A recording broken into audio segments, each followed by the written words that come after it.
సిద్దిపేట జిల్లా హుస్నాబాద్ లో యూరియా కోసం రైతన్నలు ఆందోళనకు దిగారు.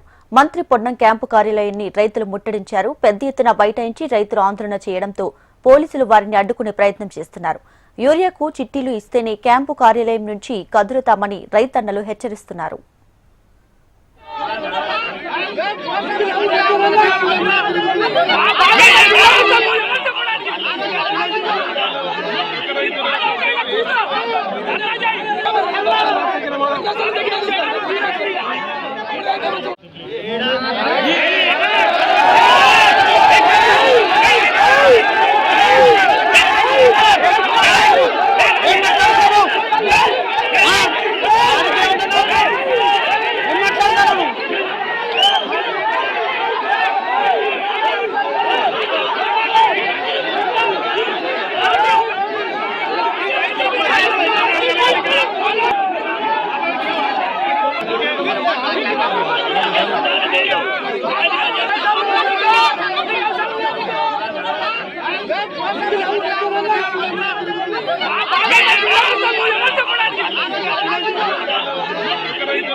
సిద్దిపేట జిల్లా హుస్నాబాద్ లో యూరియా కోసం రైతన్నలు ఆందోళనకు దిగారు.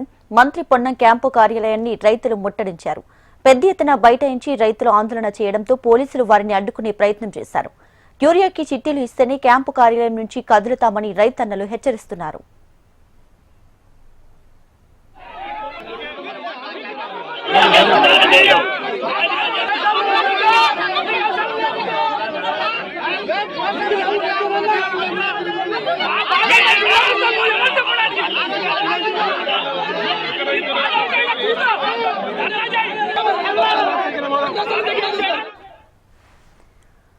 రైట్గా సిద్దిపేట జిల్లాలో యూరియా కోసం రైతన్నలు రోడ్డెక్కారు. పూర్తి సమాచారంతో రీజనల్ కోఆర్డినేటర్ గోపాలకృష్ణ సిద్ధంగా ఉన్నారు. మరిన్ని డీటెయిల్స్ అందిస్తారు గోపాలకృష్ణ.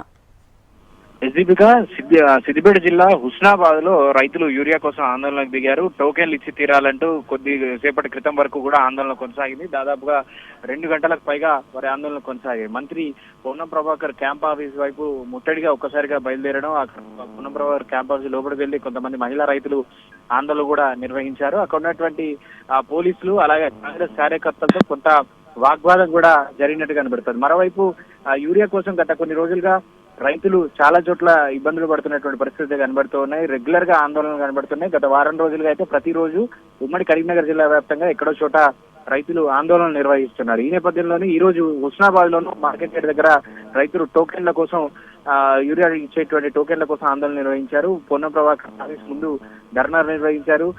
ఎట్టి పరిస్థితుల్లో టోకెన్లు ఇవ్వకపోతే వెళ్లేది లేదంటూ ఆందోళన చేశారు. పోలీసులు నచ్చ చెప్పడంతో రైతులు ధర్నానైతే విరమించారని చెప్పారు. Right Gopalakrishna, thank you.